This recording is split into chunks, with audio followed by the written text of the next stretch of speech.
Excel के अंदर आज हम लोग देखेंगे फॉर्मूला एंड फंक्शंस।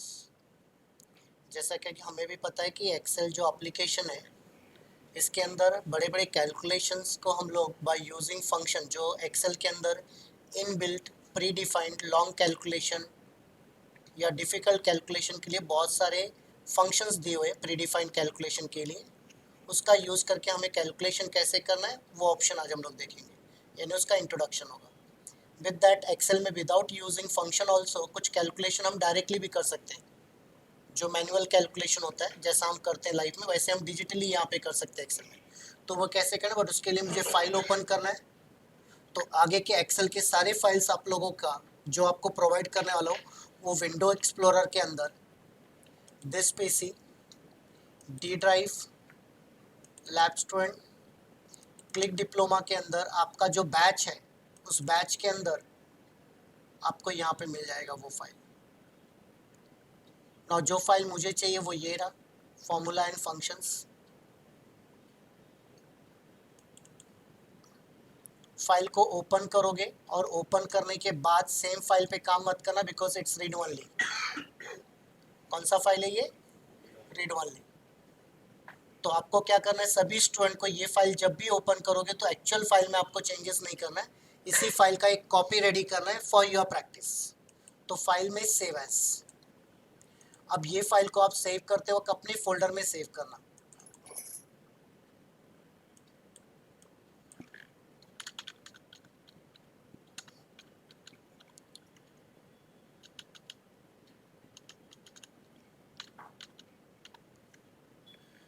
ओके, तो ये आ गया हमारा फाइल, और यहाँ पे फाइल के अंदर हमें कुछ कैलकुलेशन करना है, और जो कैलकुलेशन हमें करना है उसके लिए हमें टेबल दिया हुआ है। तो टेबल का स्ट्रक्चर हमारा कुछ इस तरह से है, serial number, first name, last name, birth date of the student and division for each student.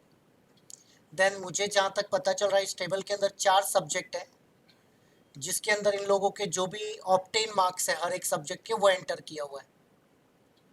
And as per the marks जो यहाँ पे गिवन है, इससे हमें पता चलता है कि ये पेपर जो है, each paper is maximum 50 marks paper है ये। तो आउट ऑफ 50 इन लोगों ने स्कोर किया है, जिनके लिए मुझे कुछ यहाँ पे कैलकुलेशन करना है, कुछ रिपोर्ट्स चाहिए मुझे, जैसे कि इनका 4 सब्जेक्ट का टोटल मार्क्स कितना होगा। देन जो भी टोटल इनको मिलेगा, they are getting 5% grace marks on that total. तो जो भी इनका टोटल मार्क्स होगा उसके ऊपर 5% इनको ग्रेस मार्क्स मिलने वाले। तो 5% ऑफ गिवन टोटल कैसे ऑब्टेन करना है वो कैलकुलेशन, बिकॉज ये रेगुलर कैलकुलेशन है जो लाइफ में नाउ एंड देन हम यूज करते हैं।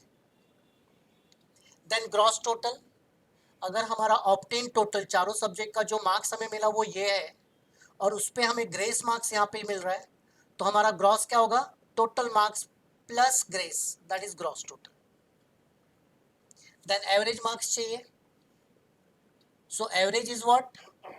जो भी हमारा गिवन ऑब्टेन मार्क्स है, बिकॉज हमने 4 सब्जेक्ट के पेपर एग्जाम दिए, और चारों सब्जेक्ट का अगर हम मार्क्स देखें तो हर एक का अलग अलग मार्क्स है, लेकिन अगर इनके टोटल को हम इक्वली 4 में डिवाइड करते हैं, then what is each subject score?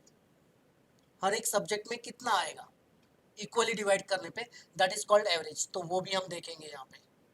And next one है यहाँ पे परसेंटेज। ना यहाँ पे आप गिवन मार्क्स, जो आपको मार्क्स दिया हुआ है उसके ऊपर 5% ग्रेस मार्क्स निकल रहे थे, बट यहाँ पे सिनेरियो डिफरेंट है। यहाँ पे जो आपने टोटल स्कोर किया है वो आउट ऑफ मार्क्स का कितना परसेंट है, because you got obtain marks, और आपका पेपर कितने मार्क्स का था ये भी है। तो जो आपने ऑब्टेन किया है that is how much percent of out of marks, वो हमें परसेंटेज में निकालना है। बट ये ऊपर का जो भी कैलकुलेशन मैं करने वाला हूँ इसके लिए मैं यूज़ कर रहा हूँ फॉर्मूला। इसके लिए मैं आपका एक्सेल के अंदर जो इनबिल्ट फंक्शन है उसका यूज़ नहीं कर रहा हूँ। तो चलते टोटल मार्क्स के लिए। Every formula in Excel begin with equal to sign. कैसे स्टार्ट करना है?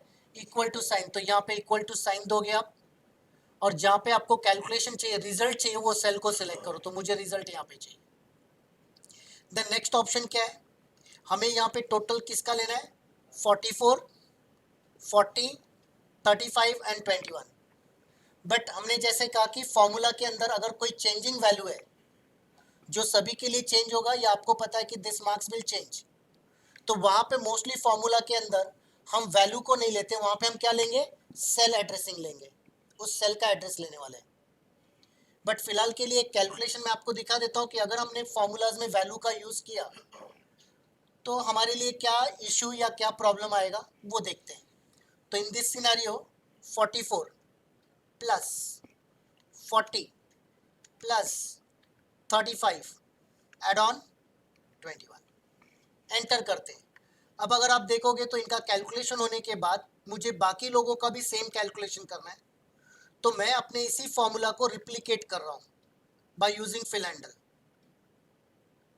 आप देख सकते हो कि सभी के लिए सेम वैल्यू रिपीट हो रहा है, ना कि फॉर्मूला रिपीट हो रहा है। फॉर्मूला रिपीट नहीं हो रहा है, ये सभी के लिए सेम वैल्यू रिपीट कर रहा है। तो पहली बात है, अगर आपने फॉर्मूलाज में वैल्यू का यूज किया तो you can not replicate for other student. जो रिलेवेंट स्टूडेंट है with the same score, same subject, उनके लिए सेम फॉर्मूला हम कॉपी नहीं कर पाएंगे। This is one reason. Second one, later on हमने रियलाइज किया कि ये जो स्टूडेंट है इसका सब्जेक्ट 3 का मार्क्स 30 है, तो ये रहा। अगर हमने यहाँ पे 5 मार्क्स लेस किए तो यहाँ पे भी 5 मार्क्स लेस होना चाहिए। और अगर इस तरह से एक्सेल में सारे कैलकुलेशन होंगे, इसका मतलब हुआ कि अगर हमने कोई फॉर्मूला कंप्लीट किया है एंड लेटर ऑन कहीं पे चेंजेस हुआ तो मुझे सारे फॉर्मूलाज में जाके चेंजेस करना पड़ेगा। तो ये तो काफ़ी टीडियस एंड कॉम्प्लिकेटेड हो जाएगा हमारे। तो फिर क्या करें, फॉर्मूलाज में हम वैल्यू का यूज नहीं करेंगे। किसका यूज नहीं करेंगे, वैल्यू।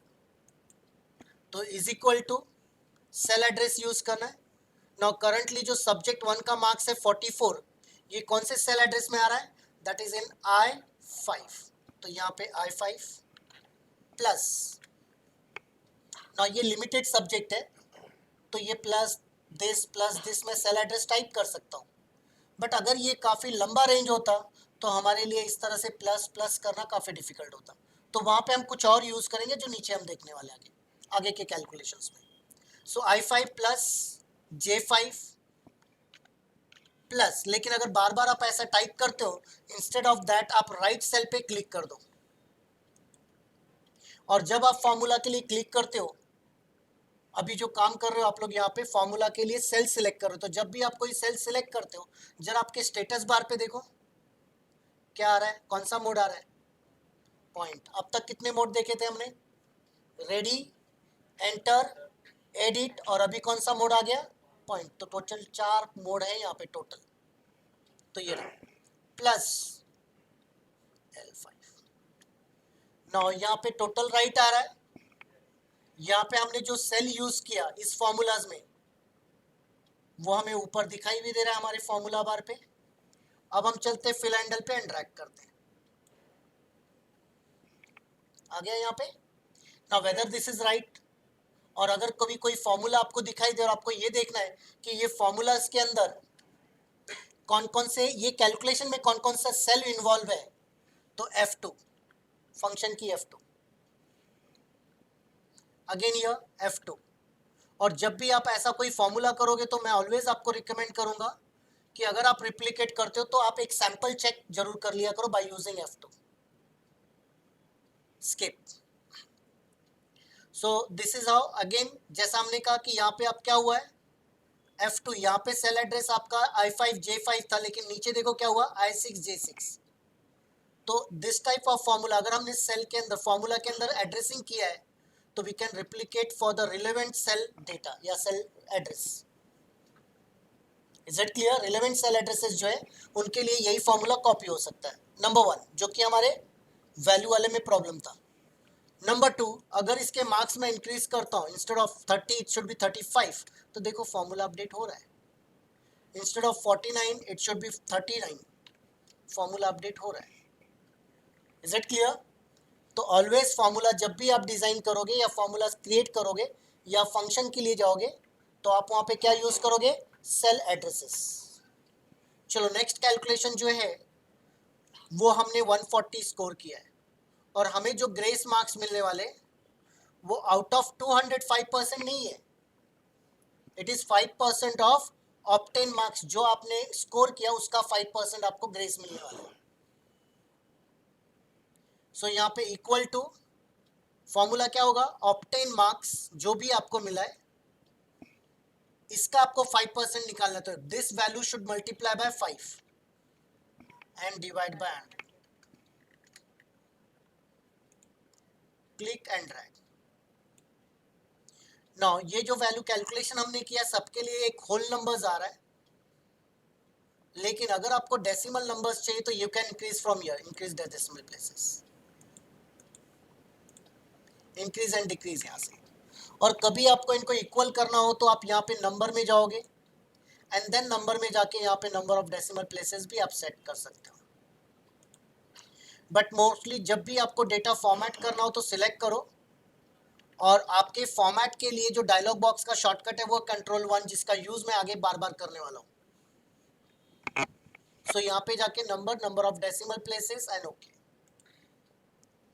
नाउ हमें यहाँ पे टोटल मार्क्स भी मिल गया और 5% ऑफ द टोटल मार्क्स हमारा कितना होगा वो भी मिल चुका है, तो अभी हमें ग्रॉस टोटल चाहिए। Is it clear? But before gross total में ग्रेस को होल नंबर्स यानी डेसिमल पॉइंट नहीं, राउंडिंग करके मार्क्स देने वाला हूँ। So Ctrl+1 again, number of decimal places 0, round up. Is it clear? Next one चलते हैं, ग्रॉस टोटल पे is equal to total marks obtain plus grace,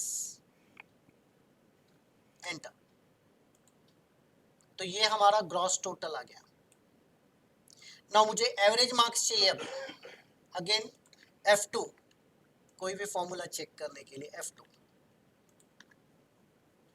again यहाँ पे एवरेज मार्क्स चाहिए आपको, so is equal to total marks obtain. But अभी हमारा total marks obtain कितना है, 147 और 140, 147 लेंगे हम, टोटल नहीं लेंगे। अगर हम टोटल पे एवरेज निकालेंगे तो हर एक स्टूडेंट को जो ग्रेस मार्क्स मिला है उसका कोई एडवांटेज उनको नहीं मिलने वाला है, या it will be excluded from your average. But मुझे उसको इंक्लूड करना है, जो बेनिफिट हमें मिला है उसको आगे तक यूटिलाइज करना है। So in that case gross total divide by ये जो ग्रॉस टोटल आपको मिला है वो कितने सब्जेक्ट का ग्रॉस टोटल है, 4 सब्जेक्ट का। तो अगर इसको 4 सब्जेक्ट में यानी 4 ऑब्जेक्ट या 4 सब्जेक्ट में इक्वली डिवाइड करना है तो 4 से डिवाइड कर दो, टोटल को 4 में बढ़ जाएगा इक्वली। सो ये आ गया हमारा एवरेज। नाउ एवरेज के लिए कहीं पे डेसिमल पॉइंट आ रहा है, कहीं पे डेसिमल पॉइंट नहीं आ रहा है। अगर ऐसा हो रहा है या कहीं पे 2 है कहीं पे 3 है तो आप Ctrl+1 करके नंबर में जाके number of decimal places two and okay, Ctrl+1। Percentage, again percentage भी हम ग्रॉस पे ही लेंगे। So is equal to gross total divide by out of, ये जो आपको टोटल मार्क्स ऑब्टेन है ये कितने में से मिला है, 50 मार्क्स का तो एक पेपर है, लेकिन ये 4 सब्जेक्ट के टोटल है, 200 इंटू 100। ऑलवेज परसेंटेज जो है वो 100% ही होता है, बट कुछ लोगों को मैंने देखा है बोलते हुए 101 टक्के, 101 होता नहीं, परसेंटेज ऑलवेज आउट ऑफ 100 ही होता है। सो यहाँ पे इस तरह से लेंगे और एंटर करते तो ये हमारा परसेंटेज भी आ गया। नाउ ये जो भी कैलकुलेशन मैंने अभी तक किया है ये सारे कैलकुलेशन के लिए मैंने किसका यूज किया, फॉर्मूला या फंक्शन, फॉर्मूला यूज किया हमने। क्या यूज किया, फॉर्मूला, बिकॉज मुझे ऐसा लगा कि अगर मैं फॉर्मूला यूज करता हूँ तो टाइम कंज्यूमिंग भी कम लेस लगेगा और मेरे लिए इजी भी था कैलकुलेशन करना। बट अभी चलते कुछ कैलकुलेशन मुझे और भी करना है। अगला कैलकुलेशन देखते हैं। मुझे यहाँ पे सब्जेक्ट वाइज स्टूडेंट का टोटल चाहिए, सब्जेक्ट वाइज स्टूडेंट का एवरेज चाहिए, और सब्जेक्ट वाइज हाईएस्ट स्टूडेंट कौन है और सब्जेक्ट वाइज लोवेस्ट स्टूडेंट कौन है। ना सब्जेक्ट का टोटल चाहिए तो सब्जेक्ट के नीचे आना चाहिए, एवरेज का टोटल चाहिए, एवरेज ऑफ द सब्जेक्ट चाहिए तो उसी के नीचे आना चाहिए। बट अभी एक प्रॉब्लम है, अगर मैंने यहाँ पे इक्वल टू, और देखो अभी कितना कॉम्प्लिकेटेड होगा अगर हम फॉर्मूला यूज कर, this cell plus this one plus this one plus, काफी टाइम कंज्यूमिंग हो रहा है, यस और नो? और ये तो लिमिटेड रिकॉर्ड्स है बिकॉज हमने सैंपल के लिए एक फॉर्मूला समझने के लिए लिया है, but when you are working in office वहां पे लार्ज डेटाबेस होगा, और फिर मैं नहीं बोलूंगा कि आप this cell plus this cell करते बैठो, ये काफी कॉम्प्लिकेटेड है, आपके लिए काफी टाइम कंज्यूमिंग होगा। तो यहाँ पे हम क्या करेंगे, हम फंक्शन का हेल्प लेंगे, बट सम के लिए एक फंक्शन डायरेक्टली आप यूज करते हो जिसको हम कहते हैं ऑटो सम, वो है आपके पास होम में एडिटिंग के अंदर ऑटो सम।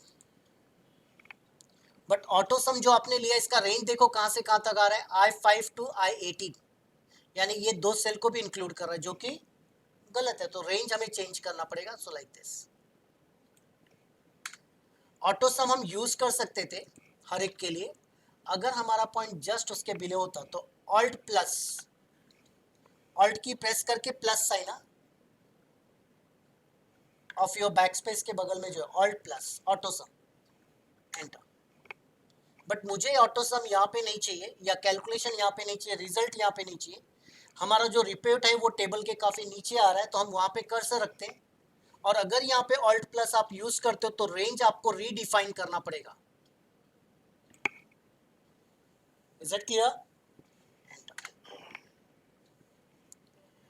ठीक है, हमें इस तरह से नहीं करना है, तो हम चलेंगे फंक्शन में।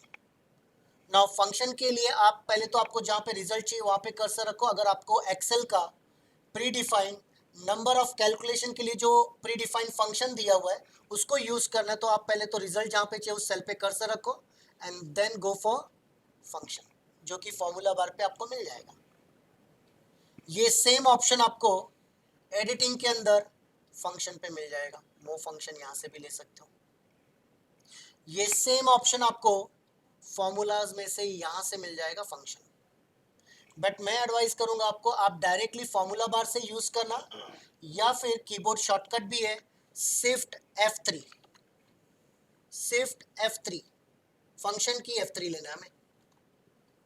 नाउ नेक्स्ट क्वेश्चन आता है कि सर यहाँ पे आपको टोटल चाहिए, तो is there any formula with the name total?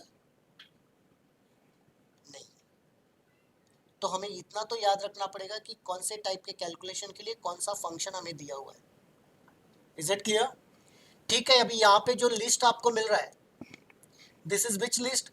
Recently used, यानी जो लोगों ने रिसेंटली जो फंक्शन का यूज किया है वो लिस्ट हमारे सामने आ रहा है, और इसमें आपके रिसेंट लिस्ट में से ये सारे फंक्शन में एक फंक्शन सम भी है, तो लेटेस्ट में किसी ने यूज किया है। बट अगर यहाँ पे सम फंक्शन नहीं है लिस्ट में, यहाँ पे सम फंक्शन लिस्ट में नहीं है, और आपको सम फंक्शन को ढूंढना है लिस्ट में, तो क्या करोगे, go to category, and there are different categories, financial categories है, डेट एंड टाइम है, मैथ्स एंड ट्रिग्नोमेट्री है, स्टैटिकल है, लुकअप रेफरेंस है। आप जैसे कि नाम से देख सकते हो इंजीनियरिंग है, इंजीनियरिंग टाइप के जो फॉर्मूलाज होंगे या फंक्शन वो हमारे लिए यूजफुल नहीं होंगे, वो इंजीनियर्स के लिए ही यूजफुल है। हाँ, लेकिन जो एवरीडे एंड लाइफ में हम यूज करते हैं, जैसे फाइनेंशियल हुआ, डेट एंड टाइम हुआ, मैथ्स एंड ट्रिग्नोमेट्री हुआ, स्टैटिकल लुकअप रेफरेंस हुआ, डेटाबेस, ये टेक्स्ट फंक्शन, लॉजिकल, ये काफी यूज होता है, तो ये बहुत सारे फंक्शंस हम देखने वाले हैं। ठीक है, अभी यहाँ पे अगर हमें ये नहीं पता है कि हमारा जो सम फंक्शन है वो कौन से कैटेगरीज में आएगा, तो अगर आपको ये नहीं पता कि सम फंक्शन कौन से कैटेगरीज में आएगा, तो आप डायरेक्टली क्या करोगे, ऑल ऑप्शन सिलेक्ट करेंगे। Is it clear? तो यहाँ पे ऑल ऑप्शन को सिलेक्ट करते हैं, और ऑल सिलेक्ट करने के बाद आप देख सकते हो इसके अंदर तो आपको हर टाइप के फंक्शंस मिल रहे हैं स्टार्टिंग विथ ए, और अगर स्क्रॉल करके इनको ढूंढेंगे तो मेरे ख्याल से आज का लेक्चर ओवर हो जाएगा आपका। तो यहाँ पे क्लिक करना, ऑल सेट करने के बाद कैटेगरी यहाँ पे क्लिक करना एंड कीबोर्ड पे एस प्रेस करना, ताकि आप डायरेक्टली एस से स्टार्ट होने वाले जो फंक्शंस है वहां पे जंप हो जाओ, and then you will look for a sum. Now जैसे ही आपको यहाँ पे सम मिले मुझे बताना है, यहाँ पे ऊपर गया सर, सर ऊपर नहीं गया है, फंक्शंस ऊपर गए, तो देखते हैं यहाँ पे मिल रहा है सम, यस और no? Now sum function select करने के बाद प्लीज ये जो डायलॉग बॉक्स है इसको भी ध्यान दो। ये डायलॉग बॉक्स कभी कभी डेटाबेस के ऊपर जहां पे मुझे टोटल चाहिए उसके ऊपर ही आ रहा है, you can move it from the title bar, बहुत जरूरी है। Is it clear? Then what is the use of function argument जो मिल रहा है, सम फंक्शन आर्गुमेंट क्या है? तो सबसे पहले आपका सम फंक्शन क्या किस टाइप का कैलकुलेशन करेगा उसके बारे में आप यहां पे देख सकते हो। ये तो बता रहा है नंबर 1, बट यहां पे देखो add all the numbers in a range of cell, यानी सम फंक्शन क्या करेगा, add all the numbers in a range, जो भी रेंज आप डिफाइन करोगे वो पूरे वैल्यू को वो सम करके आपको दे देगा, ऐड ऑन करेगा। Whereas what is the role of number, ये जो syntax मिल 1 मिल रहा है इसका क्या रोल है, you can select number 1, number 2, number 3, number 4, ऐसे जितने भी नंबर्स हैं इनको आप सिलेक्ट कर सकते हो। Number 2 again same, number 3 sir ऐसे कितने नंबर हम ऐड ऑन कर सकते हैं, you can go up to 255। But अभी जो रेंज मुझे मिला है वो रेंज हमारा हमें सिलेक्ट करना है, तो ये मूव करता हूँ बिकॉज सब्जेक्ट 1 सिलेक्ट करना है, and start from I5 up to I16। Okay, so यहाँ पे सर इनका यूज कब करेंगे, अगर हमें दूसरा कोई रेंज सिलेक्ट करना जो यहाँ पे लाइनअप में नहीं है या एडजेसेंट टू दिस नहीं है, रेंज में नहीं है, तो हम दूसरा यूज करेंगे। Is it clear? जिसका एग्जांपल मैं आगे देखने वाले, बट अभी फिलहाल इतना याद रखो एंड ओके। एक बार वापस से देखते हैं, फंक्शन में जाएंगे by using shift F3, then यहाँ पे ऑल में जाके सम को ढूंढना पड़ेगा, बट आप डायरेक्टली यहाँ पे अगर आपको स्पेलिंग याद है सम का तो यहाँ पे टाइप करके गो करो। सर स्पेलिंग आठवत नहीं है तो शोधत बसा एंड सिलेक्ट द रेंज।